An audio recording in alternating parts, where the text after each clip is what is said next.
ப்ரைவேட்டில் போட்டால் ப்ரைவேட்லேயும் வந்து இந்த மாதிரி ப்ராப்ளம்லாம் வருது.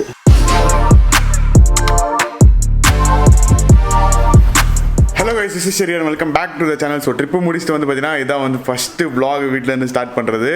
ஆக்சுவலாக வந்து பார்த்தீங்கன்னா ஒரு 2 days முன்னாடி வந்து ஒரு 2 days 3 days முன்னாடி வந்து பார்த்தீங்கன்னா இன்ஸ்டாகிராமில் போட்டிருந்தேன். தட் வந்து I am going to go through surgery அப்படின்ற மாதிரி. ஆக்சுவலாக உண்மை தான், என்னுடைய லைஃப்லேயே வந்து பார்த்தீங்கன்னா ஃபஸ்ட்டு டைம் வந்து பார்த்தீங்கன்னா ஒரு சர்ஜரி வந்து பண்ணேன். பார்த்தீங்கன்னா தெரியும், ஹேர் டிரான்ஸ்பிளான்ட் வந்து பார்த்தீங்கன்னா பண்ணியிருக்கேன். ஸோ பின்னாடி இருந்து வந்து கொஞ்சம் கிராஃப்ட்ஸ் எடுத்து முன்னாடி வைக்கிறது தான் வந்து பார்த்தீங்கன்னா ஹேர் டிரான்ஸ்பிளான்ட்டு. ஸோ அது வந்து ரொம்ப நாளாக வந்து நான் நினச்சிட்டு அந்த பண்ணணும் அப்படின்னு சொல்லிட்டு ஸோ ஃபைனலி வந்து பண்ணிட்டேன். கிட்டத்தட்ட வந்து பார்த்தீங்கன்னா 2 days சர்ஜரி. ரெக்கவரி டைம் வந்து பார்த்தீங்கன்னா ஒரு 10 days சொல்லியிருந்தாங்க. இங்கே பார்த்தீங்கன்னா கொஞ்சம் லைட்டாக வீங்கியிருக்கும், உங்களுக்கு தெரியும் க்ளீனாக. ஸோ ஒரு ரெக்கவரி டைம் வந்து ஒரு 10 days சொல்லியிருந்தாங்க. பட் இருந்தாலுமே வந்து 10 நாளைக்கு வந்து வீடியோ போடாமல் இருக்க முடியாதுல்ல. ஸோ அதனால தான் வந்து பார்த்தீங்கன்னா vlog ஸ்டார்ட் பண்ணிட்டேன். ஆக்சுவலாக என் ஃப்ரெண்ட்ஸ் எல்லாருமே வந்து பார்த்தீங்கன்னா தயவு செஞ்சு வந்து இந்த விஷயத்தை வந்து vlog பண்ணாத, vlogல சொல்லாத அப்படின்ற மாதிரி வந்து எல்லாருமே வந்து சொல்லியிருந்தாங்க. பட் ஆனால் எனக்கு வந்து உங்ககிட்ட வந்து பார்த்தீங்கன்னா பொய்யா இருக்கும்னு தோணாது. அண்ட் இது வந்து பார்த்தீங்கன்னா அந்தளவுக்கு வந்து ஒரு பெரிய விஷயம் இல்லை, அசிங்கப்பட வேண்டிய விஷயம் இல்லைன்ற மாதிரி தான் வந்து பார்த்தீங்கன்னா எனக்கு வந்து பர்சனலாக இருந்தது. அண்டு அப்புறம் எதுக்குடா வந்து ட்ரான்ஸ்பிளான்ட் பண்ணாமல் நார்மலாகவே இருந்திருக்கலாம் அப்படின்னா அது வந்து அவங்களுடைய பர்சனல் ஒப்பீனியனு. ஸோ எனக்கு வந்து பர்சனலாக பண்ணணும்னு இருந்தது. ஸோ அதனால் வந்து பண்ணிவிட்டேன். நிறைய பேருக்கு பண்ணணும்னு இருக்காது, அவங்க வந்து நார்மலாக அப்படியே தான் லைஃப்பை லீட் பண்ணிகிட்டு இருப்பாங்க. So let's not make a big deal of it. So bike வந்து பார்த்தீங்கன்னா கிட்டத்தட்ட வந்து 4 நாள் ஆகிடுச்சு. 4 நாள் வரைக்கும் வந்து பார்த்தீங்கன்னா என்னால் வந்து போய் எடுக்க முடியல. ஏன்னா வந்து லாஸ்ட் 2 days வந்து பார்த்தீங்கன்னா சர்ஜரி போயிருந்தேன். ஸோ சர்ஜரி வந்து நடந்துட்டு இருந்தது. ஸோ அதனால தான் வந்து பார்த்தீங்கன்னா அந்த லாஸ்ட் 2 days வந்து போய் என்னால் வந்து போய் பைக் எடுக்க முடியல. ஸோ யூஸ்வலாக வந்து நம்ம சோலோவாக ட்ராவல் பண்ணும்போது திடீர்னு வந்து நம்ம கூட வந்து பில்லியன் யாராச்சும் ஜாயின் பண்ணாங்க அப்படின்னா வந்து பட்ஜெட் அப்படியே வந்து பார்த்தீங்கன்னா டபுள் ஆகும். ஸோ அந்த மாதிரி டைமில் வந்து பார்த்தீங்கன்னா நம்மளுடைய ஹார்ட் அண்ட் மணியை யூஸ் பண்ணாமல் தனியாக மணி மேக் பண்ணக்கூடாதுன்னு நினச்ச பின்னமா மூலிமா வாங்க எப்படின்னு சொல்லிட்டு காட்டுறேன். ஸோ ஆப்பை இன்ஸ்டால் பண்ணிட்டு இன்வெஸ்ட் பண்ணுறதுக்கு முன்னாடி வந்து ஒரு அமௌண்ட் டெபாசிட் பண்ணி வச்சிருக்கணும். இப்போ வந்து எதில் இன்வெஸ்ட் பண்ணுறதுன்னு சூஸ் பண்ணிக்கிறேன். சூஸ் பண்ணதுக்கப்புறமா வந்து பார்த்தீங்கன்னா இதில் வந்து 1 செகண்ட்லேருந்து 1 hour வரைக்கும் நம்ம இந்த டைம் ஃப்ரேம் செட் பண்ணிக்கலாம். இப்போ வந்து எவ்வளோ இன்வெஸ்ட் பண்ணுறது சூஸ் பண்ணிக்கிறோம். ஒரு 7,000 ரூபாய் இன்வெஸ்ட் பண்ணலாம். ஸோ இந்த கிராஃபிக் பார்த்தீங்கன்னா இதை தான் ப்ரெடிக்ட் பண்ணி இன்வெஸ்ட் பண்ணுவேன். ஸோ இப்போ வந்து இந்த கிராஃப் வந்து நாளாக போகுதுன்னு சொல்லிட்டு 7,000 ரூபாய் இன்வெஸ்ட் பண்ணுறேன். வெயிட் பண்ணி பார்க்கலாம்.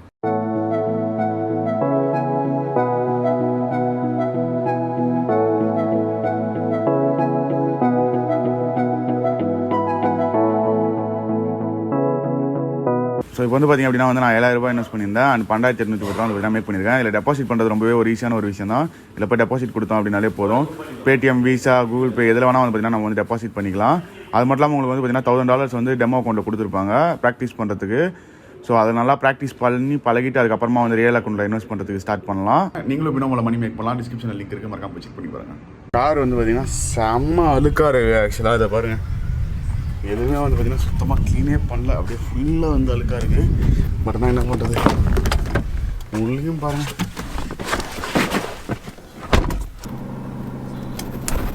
காரையும் வந்து பார்த்திங்கன்னா சர்வீஸ் பண்ண வேண்டிய டைம் வந்துருச்சு. ஸோ சர்வீஸ் பண்ணணும்.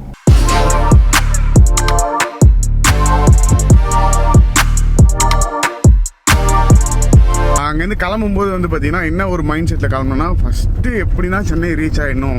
ஏன்னா வந்து அந்தளவுக்கு வந்து கொஞ்சம் முக்கியமான ஒரு ஒர்க் இருந்தது. இங்கே ஒர்க்குன்றத விட ஒரு ப்ராப்ளம் ஒன்று போயிட்டு இருந்தது. ஸோ அதனால் வந்து எப்படின்னா சென்னை ரீச் ஆகிடணும் அப்படின்ற ஒரு இதில் தான் வந்து பார்த்தீங்கன்னா நான் அங்கேருந்து கிளம்புனேன். ஸோ அதனால் வந்து டக்குன்னு போட்டுட்டு வந்துட்டேன்னா அதனால் பேக்கிங் பண்ணது கூட வந்து பார்த்தீங்கன்னா நான் வந்ததுக்கப்புறம், நான் சென்னை வந்ததுக்கப்புறம் ஒரு 3 days அப்புறம் தான் வந்து பார்த்தீங்கன்னா அவங்ககிட்ட இருந்து எனக்கு பேக்கிங் பண்ணுற வீடியோவே வந்தது. ஸோ வந்து பேக்கிங் இது பண்ணிகிட்டு இருக்கோம், இந்த மாதிரி தான் பேக்கிங் ஆகிட்டு இருக்கு அப்படின்ற மாதிரி. ஸோ அதனால் ஜோயா என்ன கண்டிஷனில் இருக்கானே சொல்லிட்டு தெரியல. அதுவே வந்து பார்த்தீங்கன்னா உள்ளுக்குள்ள ஒரு பயம் மாதிரி ஓடிட்டே இருந்தது. அண்ட் ஒரு 10 to 20 days வந்து பார்த்தீங்கன்னா என்னால் வந்து பைக் அது மாதிரிலாம் வந்து எதுவுமே ஓட்ட முடியாது. அதனால தான் வந்து பார்த்தீங்கன்னா நான் காரில் போகிறேன். என்னுடைய ஃப்ரெண்டு வந்து ராம் வந்து வர சொல்லியிருக்கேன். ஸோ ராம் யாருன்னு தெரியாதுன்னா பழைய வீடியோ ஸ்டார்டிங்லேருந்தே ஃபாலோ பண்ணிட்டு இருந்தீங்கன்னா உங்களுக்கு வந்து தெரிஞ்சிருக்கும் கண்டிப்பாக. என் கூட வந்து நிறைய ட்ரிப் வந்திருக்கேன். சிக்மங்களூர், அதுக்கப்புறமா வந்து கேரளா ரைடு, அது மாதிரிலாம் வந்து பார்த்தீங்கன்னா நிறைய வந்திருக்கான். ஸோ அவனை தான் வந்து பார்த்தீங்கன்னா கூப்பிட்ருக்கேன், வந்துக்கிட்டு இருக்கான் அவனும்.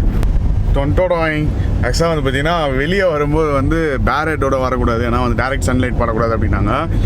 ஸோ அதனால் தான் வந்து சர்ஜிக்கல் கேப் அதெல்லாம் போட்டுக்கிட்டு ஏதோ டாக்டர் மாதிரி காமெடியாக இருக்கு. எனக்கு தெரியுது இது காமெடியாக தான் இருக்குது. என்னடா இது மாதிரி வந்து யாரும் வந்து எனக்கு தெரிஞ்சு vlog பண்ணியிருக்க மாட்டாங்கன்னு நினைக்கிறேன். பட் இருந்தாலும் what ever it is. So இன்னொன்று என்னென்னா வந்து பைக்குடைய பேனியர்ஸு, அதுக்கப்புறம் டாப் பாக்ஸுடைய கீஸை வந்து எடுக்க மறந்துட்டேன் vlog பண்ணிவிட்டு. ஏன்னா கிட்டத்தட்ட 10 நாள் ஆச்சுல வந்து நான் கேமராவை கையில் எடுத்து. ஸோ கையில் எடுத்தோடனே வந்து அந்த ஒரு ஆர்வம் வந்து பயங்கரமாக வந்து வந்துச்சா. ஸோ கீஸ் எல்லாத்தையுமே மறந்துட்டேன். மட்டும்னா பரவாயில்ல, பைக்குடைய கீஸ் பைக்லேயே தான் இருக்கும். ஸோ இன்னும் ஒன்று பேக்கில் பேனியரில் வந்து பார்த்தீங்கன்னா ஸோ டாப் பாக்ஸ் வந்து ஹெல்மெட்லாம் வச்சுருந்தேன். ஸோ ஹோப்ஃபுல்லி வந்து என் ஃப்ரெண்டு ஹெல்மெட் எடுத்துகிட்டு வருவான்னு நினைக்கிறேன். அப்படி வரல, ஹெல்மெட் இல்லாமல் வந்தானா முடிஞ்சது. நிறைய பேர் வந்து இந்த ஒரு விஷயத்த வந்து கமெண்ட் பண்ணிட்டு இருந்தீங்க. தட் வந்து உங்களுக்கும் பிரதீக்ஷாவுக்கும் நடுவில் என்ன நீங்கள் 2 பேரும் வந்து உங்கள் ஒய்ஃபா, ஸோ அந்த மாதிரிலாம் வந்து புதுசாக வீடியோ பார்க்குறவங்கலாம் வந்து அந்த ஒரு டவுட் வந்துருவாங்க. ஆப்வியஸாக அவங்களுக்கு வந்து ஸ்டார்டிங் வந்து பார்க்கல. அதனால் ஸோ அவங்க வந்து ஒரு நல்ல ஒரு ஃப்ரெண்டு, அவ்வளோதான். ஸோ வந்து ஒரு ஃப்ரெண்டாக தான் வந்து பார்த்திங்கன்னா நாங்கள் வந்து ட்ராவல் பண்ணோமே. ஸோ ஓகே ஒன்றா ட்ராவல் பண்ணலாம் அப்படின்னு நினச்சி, ஸோ ஒன்றா ட்ராவல் பண்ணுறோன்றதுக்காக வந்து நீங்கள் நினைக்கிற மாதிரிலாம் கிடையாது. ஸோ அந்த ஒரு விஷயத்தையும் வந்து சொல்லணும்னு நினச்சேன். ஹோப்ஃபுல்லி வந்து இதுவும் வந்து பார்த்திங்கன்னா ரெக்கவர் ஆகிடும்னு நினைக்கிறேன். அண்ட் என்ன நினச்சேன்னு தெரியல, ஆக்சுவலாக பண்ணணும்னு தோணுச்சு. ரொம்ப நாளாக வந்து பண்ணணும்னு நினச்சிட்டு இருந்தேன். பட் ஆனால் வந்து எனக்கு அந்த ஒரு கட்ஸ் வரவே இல்லை. தட் வந்து போய் பண்ணணும் அப்படின்னு சொல்லிட்டு. ஸோ பண்ணாலே வந்து எப்படி வந்து நம்ம வந்து ஃபேஸ் பண்ண போகிறோம் பப்ளிக் அப்படின்ற மாதிரி தான் வந்து பார்த்திங்கன்னா மைண்டில் ஓடிட்டு இருந்தது. பட் ஃபைனலி அப்படியே உள்ளேருந்து அந்த ஒரு வெறி வந்துடுச்சு. போய் பண்ணி தொலை, உனக்கு பண்ணணும்னு தோணுதா, எது பண்ணணும்னு தோணுதா அதை பண்ணி தொலை, அவ்வளோதான். எதை பற்றியும் யாரை பற்றியும் யோசிக்காத, பண்ணிடு அப்படின்னு சொல்லிட்டு போய் பண்ணிட்டேன். அதெல்லாம் ஒன்று வந்து பண்ணணும்னு தோணுதா அதை வந்து பண்ணிடணும் பாஸ். அதில் வந்து அது கஷ்டமோ நஷ்டமோ என்ன நடந்தாலும் சரி, யார் என்ன பேசினாலும் சரி, நம்ம மைண்டில் வந்து நம்மளுக்கு சரின்னு ஒரு விஷயம் படுது அப்படின்னா அதை கண்டிப்பாக பண்ணிடணும். ஸோ அதை வந்து ரிக்ரெட்டே பண்ணக்கூடாது. ஏன்னா டியூபர் பாஸ்க்கு ஆக்சிடென்ட் ஆனதை கூட எடுத்துக்கிட்டோம். அதை பற்றி நான் வந்து வீடியோ போடலன்னு சொல்லிட்டு வந்து நிறைய பேர் வந்து கேட்டுட்டு இருந்தீங்க. நான் போடாத காரணம் வந்து அவங்க வீட்டில் வந்து இன்னும் கொஞ்சம் பதற வேணாம், அந்த மாதிரி வீடியோஸ்லாம் பார்த்தீங்கன்னா வந்து கண்டிப்பாக ரொம்ப கஷ்டப்படுவாங்க அந்த மாதிரி வீடியோஸ்லாம் பார்க்கும்போது. பட் அதனால தான் வந்து பார்த்தீங்கன்னா அவங்களாம் இன்னும் கொஞ்சம் அவங்கள இன்னும் பதட்டப்படுத்த வேணாம் இந்த மாதிரி வீடியோஸ் போட்டு. அவங்களுக்கே வந்து என்னடா இது இத்தனை வீடியோஸ் போட்டுட்ருக்காங்க, இத்தனை பேர் போட்டுட்ருக்காங்க அப்படின்ற மாதிரி ஆகிடும். உங்களுக்கு நான் சொல்ல வரது என்னன்னா வந்து எப்போ வந்து என்ன நடக்கும்னு சொல்லிட்டு நம்மளுக்கே தெரியாத ஒரு லைஃப் தான் வாழ்ந்துட்டு இருக்கோம் நம்ம. ஸோ அப்படி இருக்கும்போது வந்து நினைக்கிற விஷயத்த பண்ணுறதுல என்ன ஆகிட போகுது. ஆக்சுவலாக சரத்தை போய் பார்க்கறதுக்கு வந்து ட்ரை பண்ணேன். நான் ஊர்லேருந்து வந்த உடனே ஃபஸ்ட்டு வேலையே வந்து பார்த்தீங்கன்னா ஃபோன் பண்ணி வந்து நான் போய் பார்க்கணும் அப்படின்ற மாதிரி தான் வந்து பார்த்தீங்கன்னா ட்ரை பண்ணேன்னா கோவிட் சிச்சுவேஷனால் வந்து பார்த்தீங்கன்னா யாரையும் அலோவ் பண்ணுறதில்ல அப்படின்னாங்க. அண்ட் அதுக்கப்புறமா வந்து பார்த்தீங்கன்னா நானும் விட்டேன். அதெல்லாம் ரீசெண்டாக போட்ட வீடியோவில் வந்து அவரே சொல்லியிருப்பார். தட் வந்து எனக்கு யார்கிட்டையும் பேச வேணாம், எனக்கு மைண்டு சரியில்லைன்னு சொல்லிட்டு அந்த டைம் அவருக்கு கொடுக்கணும் கண்டிப்பாக. இதை வந்து ஏன் சொல்கிறேன் அப்படின்னா, நான் வந்து இப்போ சரத்தை பற்றி பேசின உடனே கண்டிப்பாக வந்து அடுத்த கேள்வி உங்கள்கிட்ட இதுதான் இருக்கும், போய் பார்த்தீங்களா இல்லையா என்ன ஏதுன்னு சொல்லிட்டு.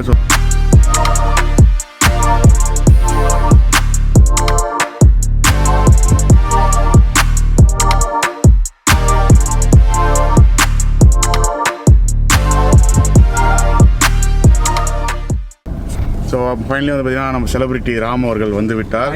சீட் பெல்ட்டை போடுறா, வேறு கத்தினே இருக்கு. ஆமாம், சீட் பெல்ட் போடலாம் கத்தாமல் பின்ன என்ன பண்ணோம். ஹெல்மெட் எடுத்துகிட்டு வரலையா? இல்லையே, சோயால் இல்லையா?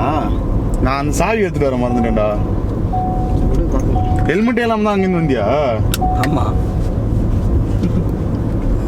போலீஸ், சென்னை டிராஃபிக் போலீஸ் பார்த்தீங்கன்னா இந்த அக்யூஸ்டை ஃபஸ்ட்டு பிடிச்சி உள்ளே போடுங்க.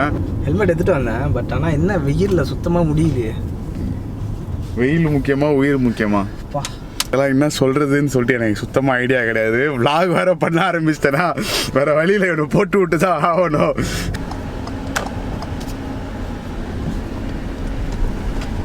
பார்த்தீங்க அப்படின்னா வந்து பெட்ரோல் வாங்குறதுக்காக நிப்பாட்டியிருக்கோம். ஏன்னா டிரான்ஸ்போர்ட் பண்ணும்போது வந்து பார்த்திங்கன்னா நம்ம பைக்லேருந்து எல்லா ஃபியூலையுமே வந்து ட்ரெயின் பண்ணிட்டு தான் டிரான்ஸ்போர்ட்டே பண்ணுவாங்க.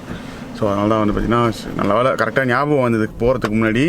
ஸோ அதனால் வாங்கிடலாம் அப்படின்னு சொல்லிட்டு ஆல்மோஸ்ட் வந்து பார்த்திங்கன்னா வந்தாச்சு. இன்னும் வந்து ஒரு 1.7 கிலோமீட்டர்ஸ் தான். 150 ரூபா வாங்கிட்டு சரக்கு யார் யாருக்கு வேணும், எனக்கு குடிச்சா செத்துருவோம். ஸோ கைஸ் வந்த உடனே வந்து ஷாக்கிங்கான நியூஸு, பைக்குடைய ஸ்டாண்டு காலி. பைக் இந்த பொசிஷனில் இருந்து பார்த்த உடனே கண்டுபிடிச்சேன் ஸ்டாண்டு காலி. இது எல்லாத்தையும் பேக்கிங்லாம் வந்து பிரித்தா தான் வந்து பார்த்திங்கன்னா தெரியுமே வேறு என்னென்ன வந்து அடிபட்டிருக்குன்னு சொல்லிட்டு. இந்தியன் ரயில்வேஸில் போட்டால் தான் இந்த மாதிரி ப்ராப்ளம் வருதுன்னு சொல்லிட்டு ப்ரைவேட்டில் போட்டால் ப்ரைவேட்லேயும் வந்து இந்த மாதிரி ப்ராப்ளமாக வருது. ஸோ ஓப்பன் பண்ணி பார்ப்போம் ஃபஸ்ட்டு என்னென்ன போயிருக்குன்னு சொல்லிட்டு. இது வளைஞ்சிட்ருக்கு.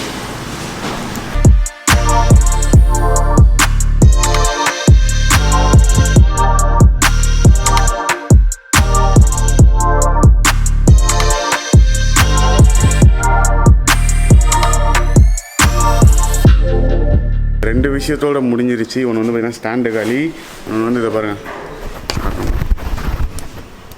பார்த்தீங்கன்னா இது காலி. மற்றபடி வந்து வேறு எதுக்குமே எதுவும் ஆகலை. தெரியல, தெரியாது.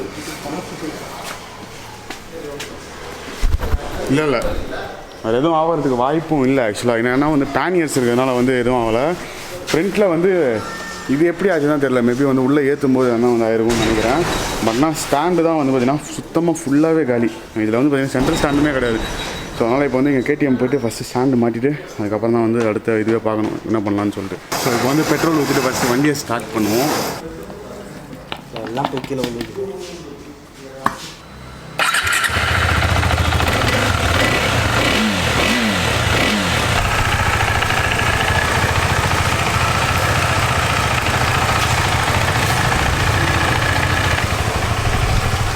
அங்கே எதுவுமே இல்லை ராஜா.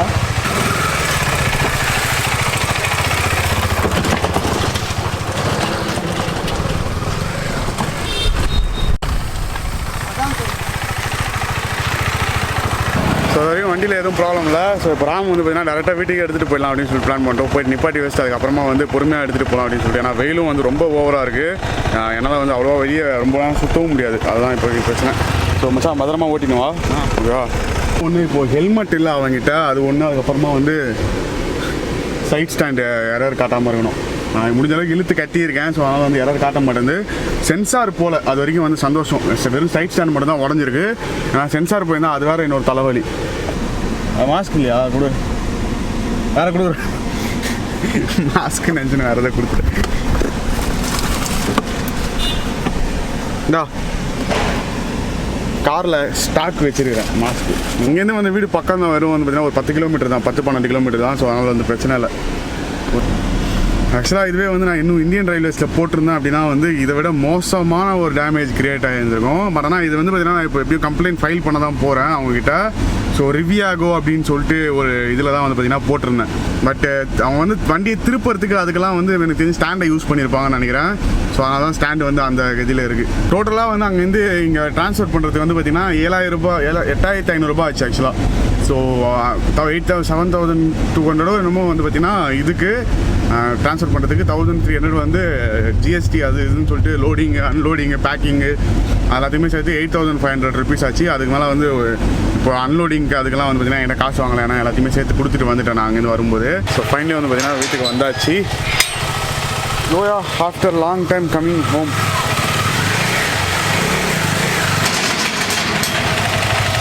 Same panniers problem. நான் நினச்சேன் நீ அது இடிக்க போகிற பேனியர்ஸுன்னு. ஆக்சுவலாக வண்டி வரதை விட உள்ளே இருக்க பேனியர்ஸில் இருக்கிற திங்ஸ் எல்லாம் எடுக்கணும் தான் ரொம்ப ஆர்வமாக இருக்கேன். ஏன்னா கொஞ்சம் திங்ஸ் வந்து என்னால் வந்து ஃப்ளைட்டில் எடுத்துகிட்டு வர முடியாது. அது வாங்கியிருந்தேன். அது வந்து நான் வ்ளாகில் கூட காட்டல. பார்த்தீங்களா இல்லையா? வெளிச்சத்தில் காட்டுறேன். ஸோ இது வந்து பார்த்தீங்கன்னா இந்த நேபாளிஸ் தான் வச்சுருப்பாங்க பார்த்தீங்களா, அந்த மாதிரி இது. ஸோ ஃபுல்லாக கார்விங்லாம் பண்ணி ஒரு ஆன்டிக் பீஸ் மாதிரி தான். ஸோ இதை வந்து என்னால் வந்து ஃப்ளைட்லலாம் எடுத்துகிட்டு வர முடியாது. அதனால் தான் வந்து இதில் பேனியர்ஸ் இதுதான் பத்திரமா வருமான்னு சொல்லிட்டு ரொம்ப ஆர்வமாக இருந்தேன். ஃபைனலி வந்துருச்சு. ஸோ இப்போ ஃபஸ்ட்டு எல்லாத்தையுமே வந்து எடுத்து வைக்கிறேன். இந்த ஹெல்மெட் இன்னையிலேருந்து ராமுக்கு சொந்தம். நீயே வச்சுக்கோ. நான் கொஞ்சம் க்ளீன்லாம் பண்ணி கொடுத்துட்றேன். இப்போது நான் ஹெல்மெட்டே எல்லாம் சுற்றிக்கிட்டு இருக்கேன். இதெல்லாம் வந்து மாட்டணும் மச்சான். கட்டி வச்சுருக்கேன் எல்லாத்தையும். ஸோ ஃபஸ்ட்டு வந்து எல்லாத்தையுமே வந்து எல்லாத்தையும் கட்டி வச்சிடலாம்.